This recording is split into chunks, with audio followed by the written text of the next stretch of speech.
Ya, oh ya, silakan masuk, silakan duduk ya. Bagaimana kabarnya Mbak Sabina? Alhamdulillah baik. Saya senang sekali dengan kedatangan Mbak Sabina kepada saya. Apa ada yang bisa saya bantu? Iya Bu, tujuan saya kesini ini untuk konsultasi tentang masalah saya. Kalau boleh tahu, apa ya masalah Mbak Sabina? Saya sering merasa gugup ketika saya tampil untuk presentasi atau tampil di hadapan orang banyak Bu. Lalu bagaimana apa yang dirasakan? Saya merasa tubuh saya gemetar dan bibir saya kaku, sehingga saya tidak bisa menyampaikan apa yang ingin saya presentasikan atau saya bicarakan di hadapan orang banyak. Lalu bisa dijelaskan lagi bagaimana perasaan Anda itu? Iya Bu, ketika menjelaskan saya merasa gemetar. Lalu ketika ditanya oleh dosen, saya merasa gugup, saya merasa bingung harus menjawab apa. Padahal saya hanya perlu menjawab dengan apa yang sudah saya pelajari sebelumnya, sebelum saya presentasi. Seperti itu Bu. Lalu dengan keadaan itu, apakah yang Mbak Sabina lakukan? Saya biasanya hanya diam saja Bu. Saya menjawab pertanyaan dosen, cuma dengan keadaan tubuh saya yang gemetar gitu Bu. Baik. Lalu kalau misalkan dengan kali itu, apa membuat Mbak Sabina nyaman di kelas? Apa itu merasa senang buat Mbak Sabina? Tentu enggak, karena saya merasa saya harusnya bisa percaya diri gitu. Saya harusnya bisa menjawab dengan tenang tanpa rasa gugup. Kalau boleh tahu, apa yang membuat Mbak Sabina itu gugup dan tidak percaya diri saat tampil di depan kelas? Karena saya merasa kayak penampilan saya dengan teman-teman itu berbeda gitu Bu. Maksudnya kayak saya merasa teman-teman saya bisa tampil lebih baik dari saya gitu, sedangkan ya saya hanya seperti ini gitu. Lalu menurut Mbak Sabina, bagaimana caranya Mbak Sabina itu mengatasi ketidakpercayaan diri Mbak Sabina itu?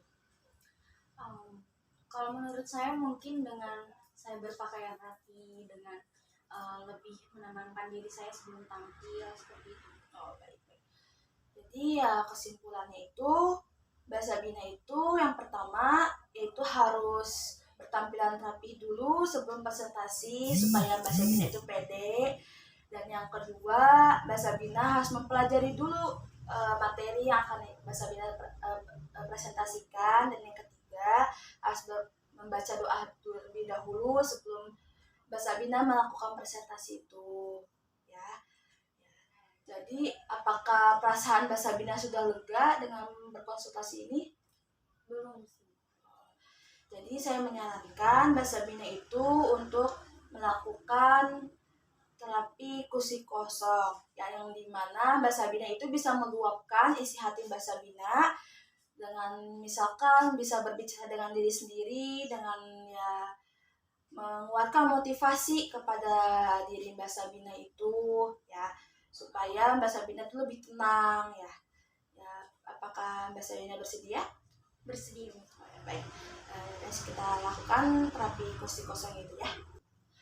Baik, sekarang Mbak Sabina bayangkan di depan Mbak Sabina ini adalah diri Mbak sendiri dan luapkanlah semua isi hati Mbak. Sabina, kamu itu tuh bisa untuk tampil presentasi, lebih percaya diri, bisa berbicara di hadapan orang banyak. Kamu tuh pasti bisa, kamu pasti bisa. Kamu pasti bisa. Kamu pasti bisa menghilangkan rasa gugup itu. Kamu pasti bisa menjawab pertanyaan dosen dengan tenang. Kamu pasti bisa, Sabina. Ayo semangat. Apakah sudah terluapkan semua isi hati Mbak? Sudah. Baik. Kita lanjut ya konsultasi. Setelah melakukan terapi teknik kursi kosong itu, bagaimana perasaan Mbak Sabina?